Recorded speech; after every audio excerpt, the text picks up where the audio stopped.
Belbari community হলে পূর্ব নির্ধারিত সূচি অনুযায়ী টাকার চলা বিজেপি মণ্ডলের উদ্যোগে এক সাংগঠনিক বৈঠকের আয়োজন করা হয়। সেই বৈঠকে উপস্থিত ছিলেন সিপাহীজলা উত্তর জেলা যুব মোর্চার সাধারণ সম্পাদক প্রীতম সাহা, সম্পাদক সৈকত সাহা, টাকারজলা মণ্ডল সভাপতি রবীন্দ্রদেব বর্মা সহ মোর্চার কর্মীরা। বৈঠক শুরু হওয়ার সঙ্গে সঙ্গেই তিপ্রামথার কিছু কর্মী আচমকাই হামলা চালায়। ধারালো অস্ত্র দিয়ে আক্রমণ চালায় তিপ্রামথার কর্মীরা। খবর পেয়ে ঘটনাস্থলে ছুটে আসে রাধাপুর থানার পুলিশ। আহতদের উদ্ধার করে নিয়ে যাওয়া হয় জিরানিয়া প্রাথমিক স্বাস্থ্য কেন্দ্রে। এই আক্রমণের ঘটনার তীব্র নিন্দা এবং প্রতিবাদ জানান সিপাহীজলা উত্তরের যুব মোর্চা সম্পাদক সৈকত সাহা সহ অন্যান্যরা। হুঁশিয়ারি দিয়ে তারা বলেন, অপরাধীদের কঠোর শাস্তি দিতে হবে।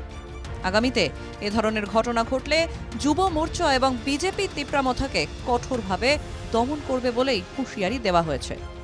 আমাদের ভারতীয় জনতা যুব মোর্চার টাকারজলা মণ্ডলের উদ্যোগে আমাদের একটা সাংগঠনিক বৈঠক ছিল এখানে পূর্ব নির্ধারিত সময় অনুযায়ী বেলবাড়িতে। তো বেলা 11টা নাগাদ আমাদের এই প্রোগ্রামের সময়টা ছিল। তো আমরা প্রোগ্রামে এসে দেখি এখানে তিপ্রামথার কিছু উচ্ছৃঙ্খল যুবক আমাদের ভারতীয় জনতা যুব মোর্চার 5 থেকে 6 জন কার্যকর্তাকে আহত করেছে। সংগঠন করার সবার অধিকার আছে, তিপ্রামথারও যেমন অধিকার আছে, ভারতীয় জনতা পার্টির অধিকার আছে, সবার অধিকার আছে। আমি তীব্র ভাষায় তিপ্রামথার এই কার্যক্রমকে আমি নিন্দা জানাচ্ছি।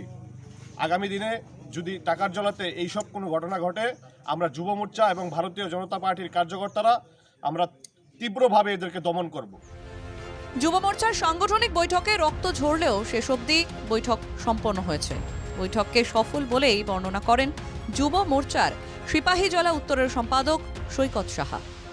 যুব মোর্চার কার্যকর্তারা সব কিছুর বাধা উপেক্ষা করেও আমরা আজকে আমাদের এই মিটিংকে আমরা সাকসেসফুলি আমরা এখন সমাপ্ত করেছি।